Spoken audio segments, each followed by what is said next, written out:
these are Dollar Trees or Dollar General glasses, but so far I can still see with these little things. So they may look a little strange this morning, but at least I can see what I need to see. I don't know why I had my glasses in my hand, so I started out the door.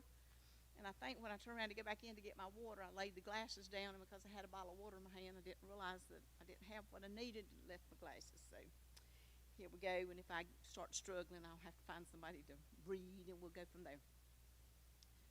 We're going back to the book of Genesis, and we're starting over. We're going back to where creation began. I can see the print, but it looks a little funny looking at y'all through these things. Back to the beginning of creation, back when God created the world. And it amazes me, it's almost funny in a ironic sort of way, the number of people who do not want to recognize God as the divine creator of the world. And yet, if you read stuff and you read people that make a little bit of sense, they will tell you that you cannot have order created out of chaos. And the other theories out there as to how the world was formed and how the world began would have meant that you had to get order out of chaos. And you can't do that. You can't do that. We're living in a chaotic world now, and if somebody don't get control soon, I don't know whether we're going to be able to get back into any kind of order or not, because it gets right scary. I was talking to somebody the other day about going to the grocery store, and I have a friend who lives down at the beach. She calls me all the time complaining about people. They come down here, these Yankees, we're Southerners. These Yankees come down here, and they won't go back home. They just stay down here. And she talks about going to the grocery store and what you can't find in the grocery store. And I said, well, honey, you don't have to come down there. You go to the grocery store here, you can't find stuff. You walk in sometimes, and sometimes it's just because they're restocking and reorganizing. Every once in a while they'll change where things used to be. So you have to spend more time in the grocery store looking for what you normally get, and that way you spend more money. There's a philosophy behind that. But you go in sometimes, and because of what they're doing, the shelves are empty, and it scares me to walk in the grocery store and the shelves be empty. Because I have found out the hard way, I am not a farmer. I can't grow crops. My next adventures, I'm going, Papa Smith always sowed turnips. I'm going to sow some turnips. That's going to be my next adventure, and see whether or not that is successful. I had real pretty plants, but I didn't have a whole lot of food on them. So anyway, I have learned the hard way I'm not a farmer. Lord help you if I had to get outside and take care of pigs or cows or goats. I'd be scared to death of the goat. Hogs stink. I don't know about a cow. I might could handle that. But anyway, we are not equipped. Modern day people are not equipped. I would ask the question in here, how many of y'all know how to can food? Yay! I was talking to somebody yesterday. Oh, Charlie likes to can food, and I thought, what a wonderful thing. I don't know how to can food. I can do okay freezing, but the stuff that you can't put in the freezer, I'm just out of luck because I don't know how to can it. But we are not equipped. Most of us are not equipped to make it in life without the comforts that we're used to having. Some people, if their microwave goes out, they can't handle it. You got some people who, if their dishwasher's not working, they don't know how to wash dishes. And I forget who was, Robert or Brian, one was at the house, and I opened up my dishwasher, and that's where I've got all my plastic containers stored, is in the dishwasher. That's how often I use the dishwasher. I'm not really sure why I thought I had to have one, but I did think I had to have one. And it might get used once or maybe twice a year, but I just don't do those things. But we're not equipped, and we do not create orderly things from chaotic events. So there's no Big Bang. There is no whatever people try to tell you. It's not a bunch of rocks bumping together accidentally that created the universe. It was created by God Almighty. The overview of the lesson starts out and it says, the revelation of God in Holy Scripture begins with the fact that God is the one who created the universe. He is eternal. That is, he always has been. He is here now, and he will forever be the same without end. There is no end. There is no beginning to God. There is no end to God. If you could go back, and of course we can't, but if you could go back all the way to the beginning, before there was a universe, there was God. If you go forward all the way to where there is no more, there's still going to be God. I told y'all that when Colson might have been 6, might not have been that old, we were having a deep conversation. If you don't have little children around, you forget what those deep conversations can lead to. But he wanted to know where God came from. Now, you try to explain that to a 5, 6, 4, however old he was, and try to find words to make a child understand where God came from. Son, he didn't come from anywhere. He was always here. But where did he come from, Mimo? Because his little mind at that point in time is very inquisitive, but he could not understand being told that God was always here. Rather than God being born, somebody had to have birthed the Lord, birthed God in his mind, and trying to make him understand, no, God was here in the beginning and God created, was a little bit more than he could understand at that age. In contrast to God, the universe has not always existed, but it came into existence at God's command. God simply spoke. That's all he had to do, was speak, and he spoke the universe into existence.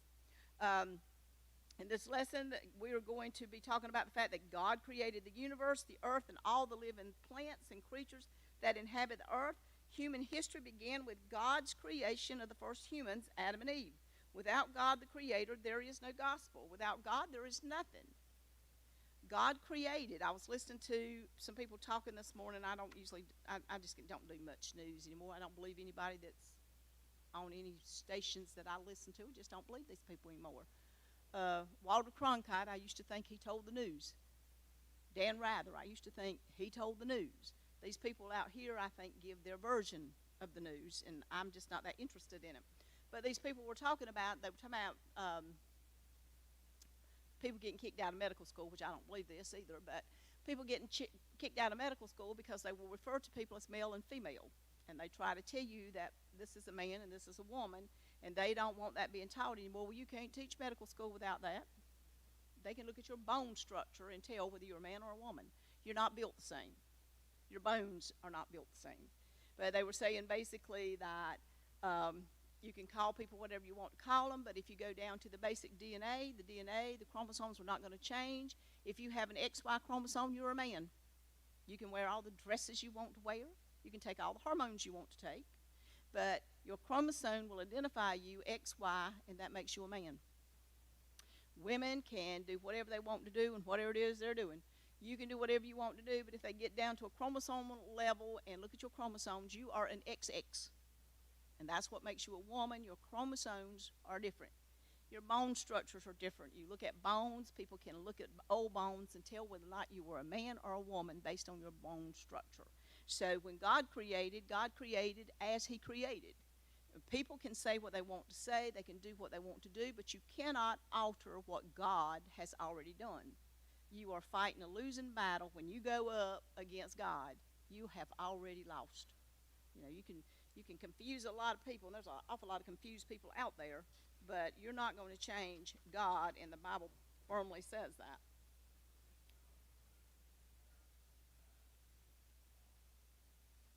Well, when you get a child that's 3 or 4 years old, they don't know who they are, period. And people get upset. You got a little girl that wants to play Cowboys and Indians. We did that all the time when we were growing up. We played Cowboys and Indians. We played football. It's a wonder we didn't all have broken necks and die as children. We played football. We played baseball. We taught school. We did whatever you wanted to do. But it didn't change who we were. We're still who we are. Little boys will go through a stage where they'll drive. Some of them will drag a baby doll around because they got a big sister. Some of them, it's a stuffed animal. But it doesn't alter who they are. It's a phase they go through because they're looking for their identity. But when you get parents that jump in there and say, hey, Charmaine don't want to be called Charmaine anymore. She wants to be called Charlie. She must be a boy. My uncle blessed me with a nickname when I was little, Ugg. Or Ugly. Which was, Uncle Gordon, which came first, Ugg or Ugly? With a nickname Ugg. Some of our nicknames we can't repeat in church, but we all had nicknames growing up, and it didn't mean a thing. Jackie, is your name Jackie or Jacqueline? What is your name? It is Jackie. Because so many people have shortened, are you Debbie or Deborah? Deborah. People have shortened names, shortened versions of names that don't mean anything. But you can't change what God created. It says the mystery of our existence, the man's belief in God, the Creator. How are you going to say you exist without God? If you ever look at the human body, there's a place in Psalms, I think, where David said, thou art wonderfully made, O man. If you take a look at the human body, it had to be created by a divine creator. It works wonderfully. The heart, And granted, stress in life and some of the stuff that we eat causes problems, and we may have heart attacks. But your heart starts beating long before your birth, and it beats regularly. You may have a little bit of problem that may make it go a little faster. You may have a problem that goes a little slower. If it gets too fast, they'll give you something to put, they'll implant something in your heart that'll slow it down. If it gets too slow, they'll implant something in there that will speed it up. If you didn't respond to meds that they give you for that. But the body is a wonderfully made instrument. If you look at the heart, if you don't look at nothing else but the heart, and look at circulation, what a wonderful creation God created when he created man. If that don't satisfy you, watch the birth process itself. Read about that and understand what it is. And then a baby develops into this little creature that you take home with you. And for the next 18 years, you see no peace because you worry about children. And then just when you think your children have got to the point you don't have to worry about them anymore, you have grandkids. It's a wonderful thing. Life is a mystery, but life is a wonderful thing. And God created each one of us to be a servant to him. There's no logical or meaningful answer to the mystery of our own existence and that of the whole universe without God the Creator. Basically, that's what I just got through saying. You cannot explain creation without God. You can't explain the world without God. They can try all they want to. I was listening to something the other day, and I thought about Brother Cruz because I heard him say something about an article he read, and I was reading something the other day, and I didn't read the whole article. I think the internet froze up, went down, which it has been doing real frequently. Spectrum, we need to have a word with you. But I was reading this article, and it was talking about they're tracing DNA back. And according to this article, I think Brother Cruz read something might have gone back a little bit further, but this particular article, the man was saying that they have traced what they believe to be DNA back to two people following a catastrophic worldly event. So they are thinking they can at least trace man back to Noah and his wife and the family when they got off the ark after the flood. And it amazes me the number of times that scientists go up against God. And so far they have lost every round. They use stuff, scientific stuff, to try to disprove the Bible, and all they do is prove the existence of God. Because the stuff that they're trying to prove, they cannot prove without a divine creator. And it just amazes me. It's kind of like hitting your head up against a brick wall. After a while, your head ought to hurt bad enough, got sense enough to quit. But yet they keep bumping their head up against a brick wall, trying to prove that God doesn't exist and that the Bible is just, I guess, a fairy tale or a history book. I'm not sure which. If you go back and read history, there's a lot of history in the Bible. There's a lot of beautiful poetry in the Bible. If you like love stories, read the book of Solomon. You know, there are a lot of wonderful stories, and there are a lot of history in the Bible that you can actually go back and pick it up and then go to a history book and start reading history and correlate it back to the Bible. And I keep telling people, I can't find the United States in there. I don't know why people are looking for that, but I'm pretty sure it's not there. Not like people want it to be. We're beginning in the first book of Genesis, 1 through 5, where God made heaven and the earth. In the beginning, God created the heaven and the earth was without form and void, and darkness was upon the face of the deep, and the Spirit of God moved upon the face of the waters. And God said, let there be light. You know, that's probably one of my favorite things in the Bible is when God said, let there be light. Y'all know how I hate the darkness. I don't like to be in the dark. And God created light. And then he created darkness. I've lost my place. Darkness was upon the face of the deep, and the Spirit of God moved upon the face of the waters. And God said, let there be light, and there was light. And God saw the light, that it was good, and God divided the light from the darkness, and God called the light day, and the darkness he called night. And the evening and the morning were the first day. The Bible testifies that God is the supreme and eternal reality above and before all things. The fact that God was present in the beginning means he existed before the beginning. He was there at the beginning to create everything else. He actually created the beginning. Because before he created the beginning, there was nothing but God. Don't ask me to explain that. I can't. I can't explain electricity. The Bible begins where scientific inquiry cannot go, with the eternal God, the creator of all things, until you respond and respect and believe that God exists. You can't explain creation. You can't explain things out in the universe. You just can't. What people try to convince you as a scientific study makes no sense. unless you back it up, leave some of the science out, and go back to in the beginning there was God. Uh, the word create is used with two different meanings in Genesis chapters 1 and 2. The first reference, or the instant it refers to, is the action of God by which he brought the whole universe into existence without any pre-existent material. Not only did he create the world, but he created what he made the world out of. I think it's Tony that tells a little joke about somebody going up against God and they were going to create a man. And the Bible tells us that God created man out of the dust of the earth. And science was going to prove that they could make dust, they could make a man just as easily. And God said, well, fine, go get your own material. You know, because without God, there would have been nothing. God not only created the universe, he created what he made the universe out of. You know, you get in the kitchen, you know, it's not that I'm a great cook, but you get in the kitchen and you start doing stuff. And you can make an awfully big mess with what you're doing. But if you follow the directions and get your recipe right, the finished product is good. I made biscuits the other day. I hadn't made biscuits in forever. It was an experience. I was making something one time, and I thought, Lord, I had much flour on the cabinet as I had on whatever it was I was cooking. I don't remember. That might have been biscuits, too. I don't know. But things that you start out, and there was a thing about a little man reading a prayer one time, and in this prayer he prayed, and he said, God, I love biscuits. And everybody's wondering why in the world he's talking about biscuits. But then he went through the process of what you have to mix together to make a biscuit. Flour by itself, you can't eat flour. It's not good. Flour by itself, it's not going to do anything. You can't put flour in the oven and come out with something that tastes like a biscuit. You got to have some Crisco. Them old cooks will use plain out old lard, but you got to have some lard, some grease of some description. You can't eat that stuff by itself. It's nasty. Then you got to have some buttermilk. Now, I know there are strange people in this world that drink buttermilk. I don't understand that, but that's your business. If you want to drink buttermilk, have at it. But if you want to make really good biscuits, and see, I didn't have no buttermilk the other day. I had to make sweet milk biscuits, and they're not as good. But you got to have that buttermilk. Now, buttermilk by itself, I just can't tolerate. You drink it all you want to. I'll have a cup of coffee and cheer you on. But I don't like buttermilk. But then you take that buttermilk and you put it in that flour and that lard, and then you play with it with your hands.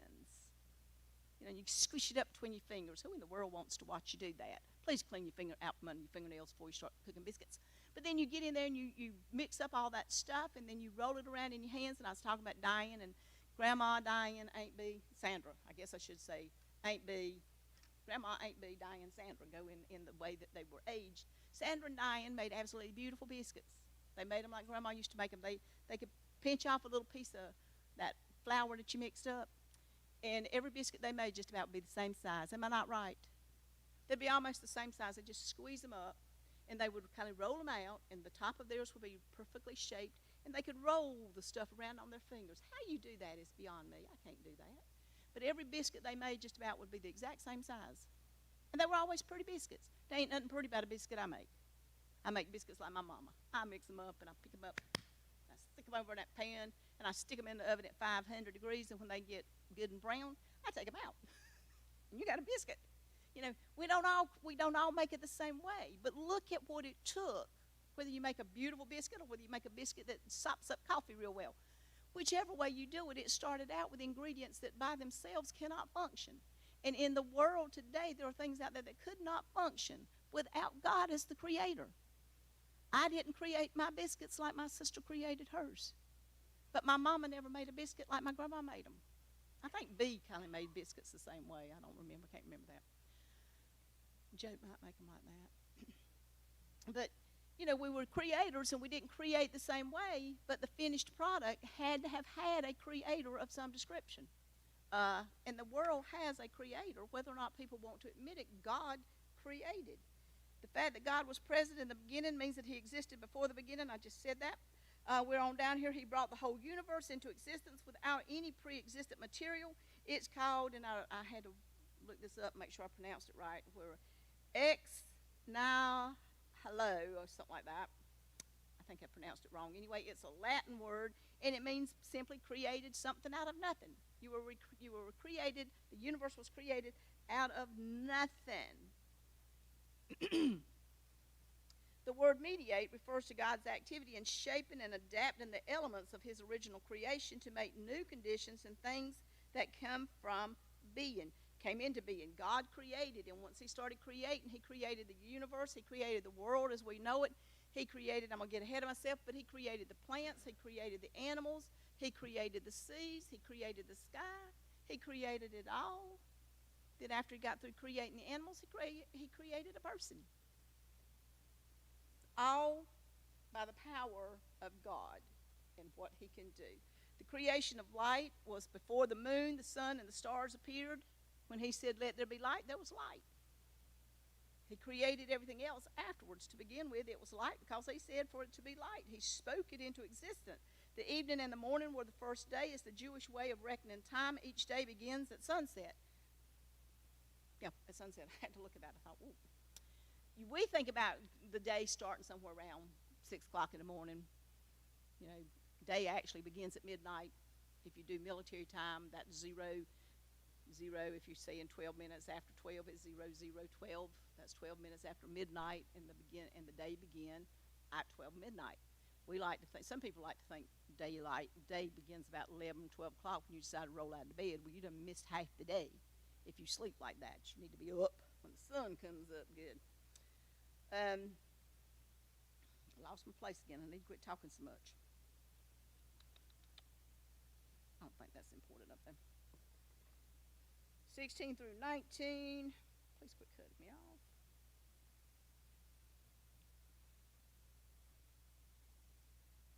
6 through 19, not 16 through 19. These glasses ain't working as well as my glasses. And God said, let there be a firmament in the midst of the waters, and let it divide the waters from the waters. And God made the firmament and divided the waters which were under the firmament from the waters which were above the firmament, and it was so. And God called the firmament heaven, and the evening and the morning were the second day. And God said, let the waters under the heaven be gathered together into one place, and let the dry land appear, and it was so. And God called the dry land earth, and the gathering together of the waters he called seas. And God saw that it was good. And God said, let the earth bring forth grass, the herb yielding seed, and the fruit tree yielding fruit after his kind, whose seed is in itself upon the earth, and it was so. And the earth brought forth grass, and the herb yielding seed after his kind, and the tree yielding fruit, whose seed was in itself after his kind, and God saw that it was good. And the evening and the morning were the third day. And God said, let there be lights in the firmament of the heavens to divide the day from the night, and let them be signs for seasons and for days and for years. And let them be for lights in the firmament of the heaven, and give light upon the earth, and it was so. And God made 2 great lights, the greater light to rule the day, and the lesser light to rule the night. And he made the stars also. And God set them in the firmament of the heaven to give light upon the earth, and to rule over the day and over night, and to divide the light from the darkness. And God saw that it was good. And the evening and the morning were the fourth day. On the second day of creation, God made the sky, or the atmosphere that surrounds the earth, the firmament, which is the expanse above the earth. Countless billions of tons of water vapor are held in suspension in the atmosphere. God divided the water suspended in the atmosphere from the water on the earth. And the firmament is what the Jewish people in Jesus' time called the first heaven, what we can see, the first heaven. On the third day of creation, God caused land to emerge from the water covered the earth. Thus the earth became a planet with dry land and seas or oceans. On the third day of creation, 4 divisions of the earthly environment that makes existence on this planet possible were complete: light, atmosphere, dry land, and the ocean. After this, God commanded the earth to bring forth living plants of all kinds. Plants brought forth on the third day of creation needed sunlight to live and grow, so the sun needed to be created before the plants. So on the fourth day of creation, I got that backwards. From the fourth day of creation, God commanded lights to appear in the atmosphere to divide the day from night. Here we go. He did the plants that had to have the sunshine to grow. Many believe that God created the sun, the moon, and the stars at the same time, that he created the universe of the earth. But because of atmospheric conditions, the sun, the moon, and the stars did not become visible until the fourth day. That's an opinion. God made the sun to give light by day, and the moon and the stars to give light by night, and to rule over the day and over the night. The glory of the day is the sun, and the glory of the night is not darkness. It's the lights that shine in the darkness. And the glory of the whole creation is God. God created, and he created things in order. He created things as they were needed. Plants need sunshine. Plants need water. lots of water. Plants, you have to water. You have to get things established. God created, and he created things in such a manner that he created the world's ability to take care of stuff. It bothers me to see people cutting down every tree in sight. Where do you get oxygen from? Trees. The leaves on the trees take in carbon dioxide, and through a process, and don't ask me, I'd have to talk to somebody that's smarter than I am, but through whatever process, it puts oxygen back out. You need to have plants in your house so that you've got air in your house.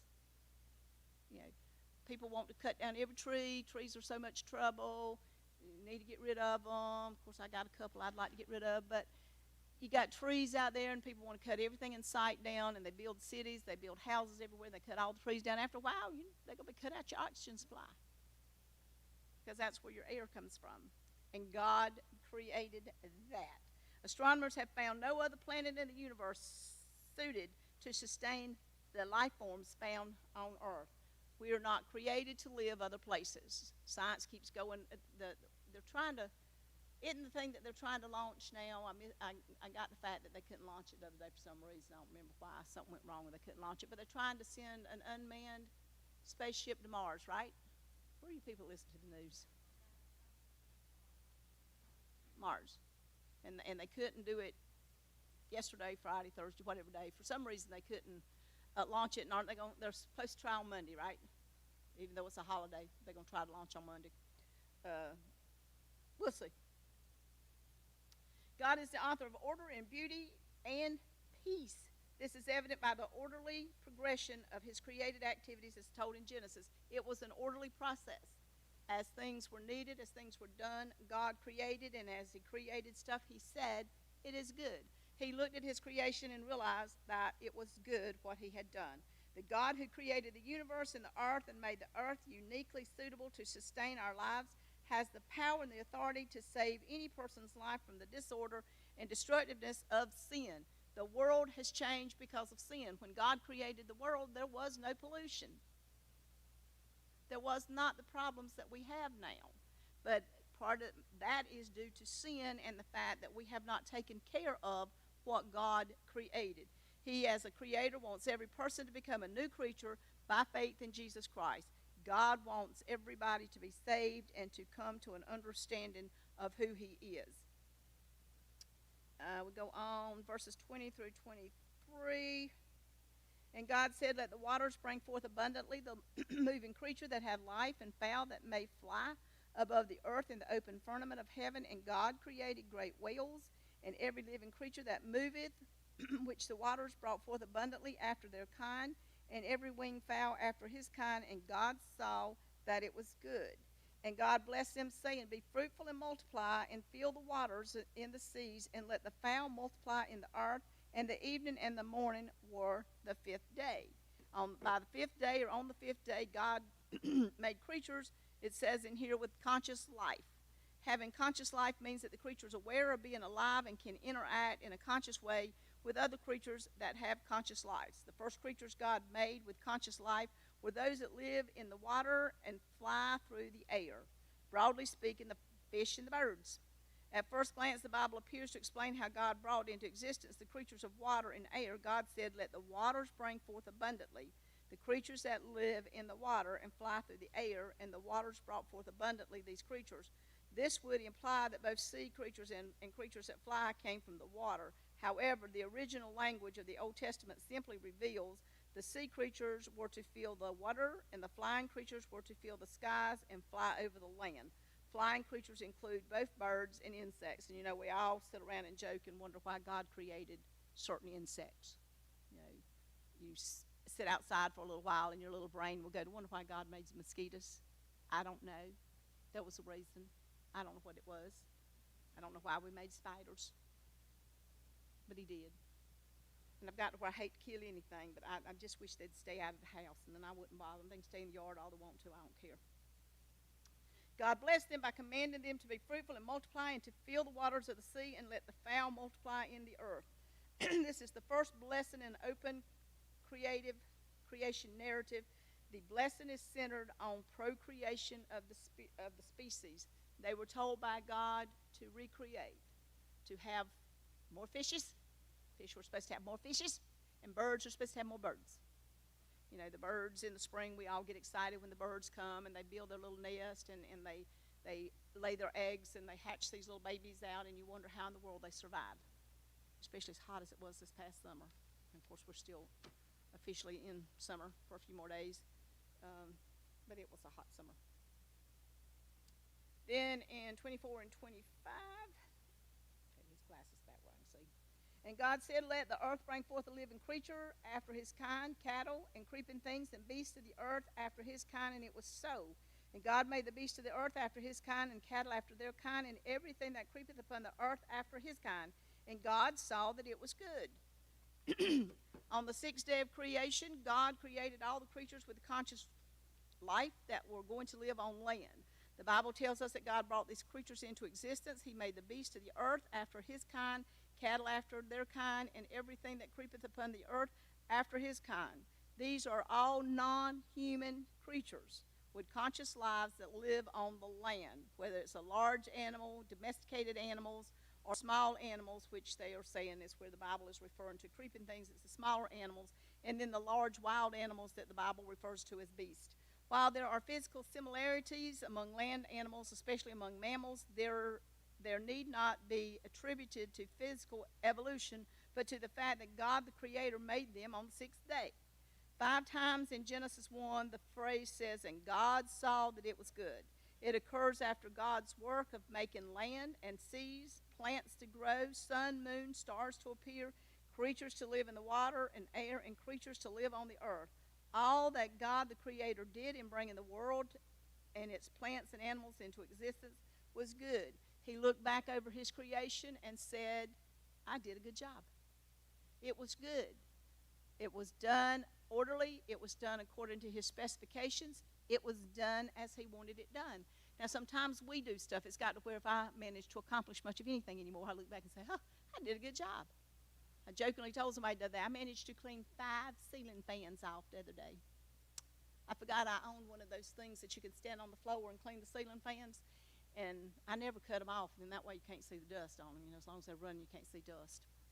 And I have 2 in the kitchen, so I made the mistake of cutting one of them off, and I thought, oh, Lord, and I cook in here. So I had to clean them things off, and I was trying to figure out, now, how am I going to climb up and clean off that thing without breaking my neck? And Robert was supposed to be coming. I thought, I'll wait till Robert gets here. He can hold the chair. And then I remembered I had that thing. So I managed to get 5 ceiling fans clean. I was so proud of myself because I didn't have to climb up on nothing. They're not as clean as they would have been if I'd have climbed up and scrubbed. But the dust was removed, and I didn't break my neck, and I didn't lay in the floor like I have done. So I fell several times and lay there praying, God, please don't let my hip be broke. Please let me be able to get up. And I have to pray before I even try to get up because I'm not sure I can make it otherwise. So I have to pray and ask the Lord to help me get up.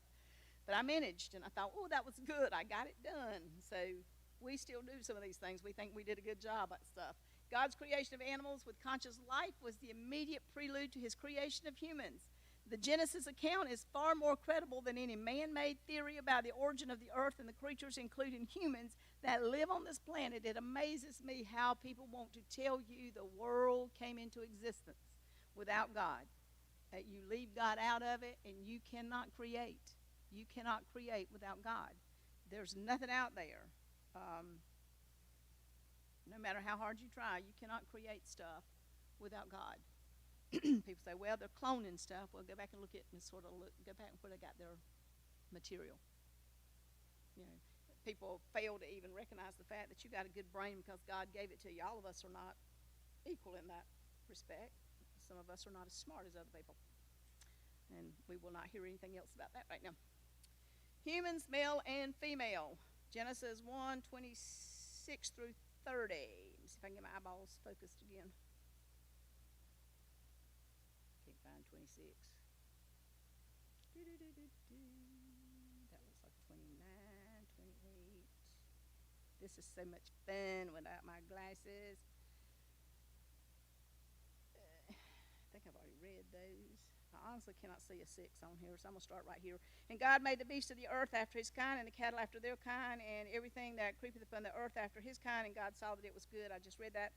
And God said, let us make man in our image after our likeness, and let them have dominion over the fish of the sea, and over the fowl of the air, and over the cattle, and over all the earth, and over every creeping thing that creepeth upon the earth. So God created man in his own image. In the image of God created he him. Male and female created he them.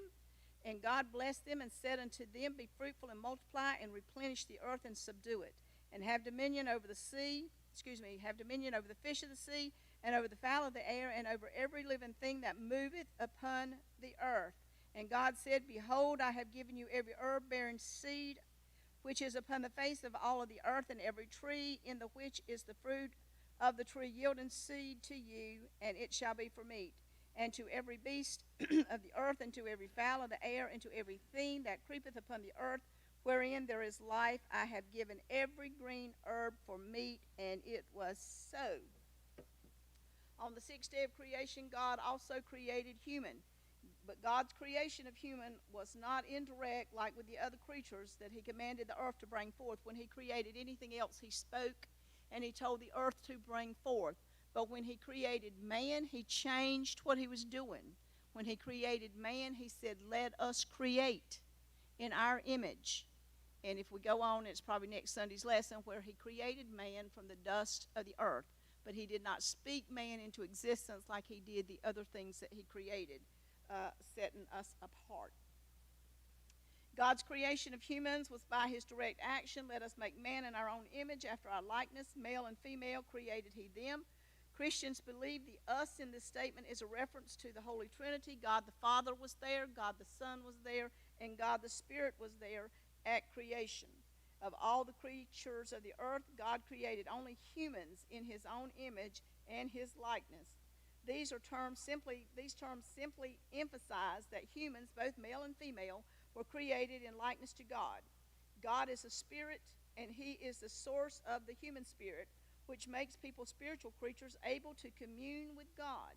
Human likeness to God is also intellectual, meaning that people can think, we can reason, we can understand, and we can make moral decisions about doing right and wrong.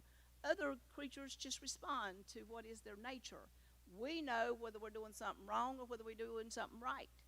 And you know, you got those pictures of the cartoons a long time ago. You'd have a little angel on your right shoulder and a little devil on your left shoulder. The devil always want you to do wrong, and the little angel always want you to do right. You have to make a conscious effort which way you're going to go. We control that ourselves. Whether we do something right or wrong is a conscious effort.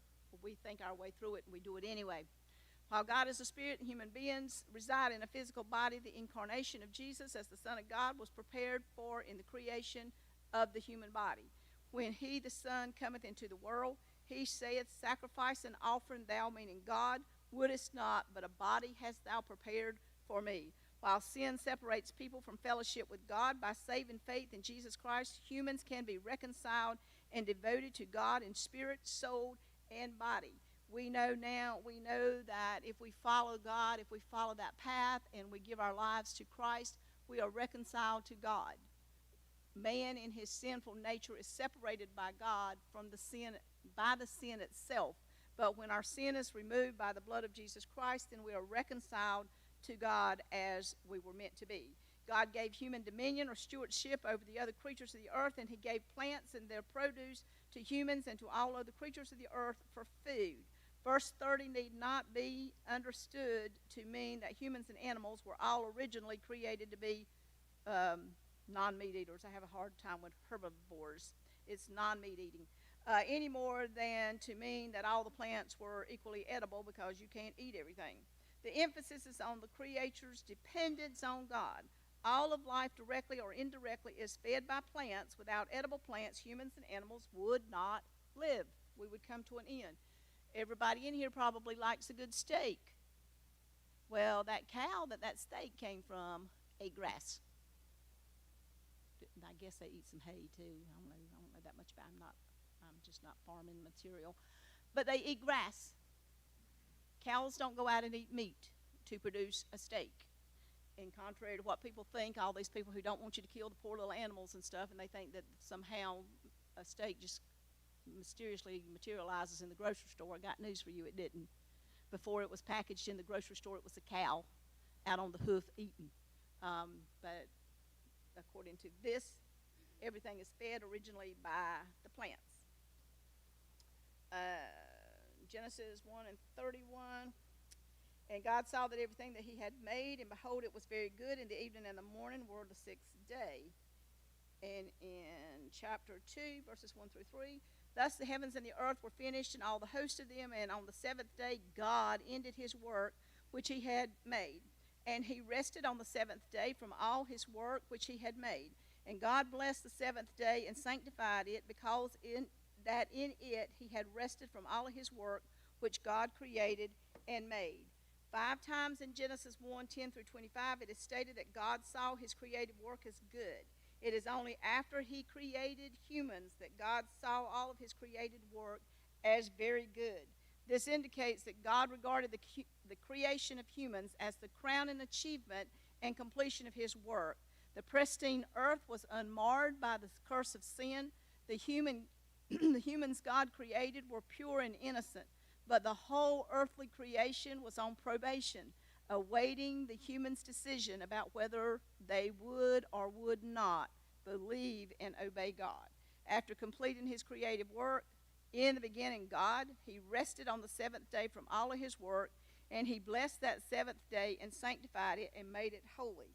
God created the earth and all that was in it in that 6 days, and on the seventh day he rested. You know, we crack jokes about all that all the time when we say people want to make it to the seventh day and rest, but they don't want to work the rest of the week. You know, you want to rest all the time, and it don't work that way. You got to work to be able to rest from your work. Those who teach that humans are highly evolved animals degrade the whole human race, making our existence in the world meaningless, and cannot realistically ask or expect human behavior to be anything other than that of animals. The truth is, God created humans in his own likeness. That is his will for us, and by God's grace through Christ, we can live godly, not beastly lives. We are creatures who have the right to make our own decision. We make a conscious decision when we do wrong. It is a conscious thought on our part. We know that it is wrong. -2? Lift off. Let me finish. We make a conscious decision. I thought you did one finger. I haven't looked at that thing all day. I forgot it was up there. Excuse me. Excuse me. I'm creating.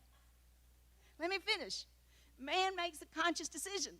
If you're going to sin, it's a conscious decision on your part to sin. If you're going to stop sinning and live right, you have to make that conscious decision. God ain't going to come down here and hit you in the head and make you live right. Me and Diane had that conversation a lot of times. We wish he would.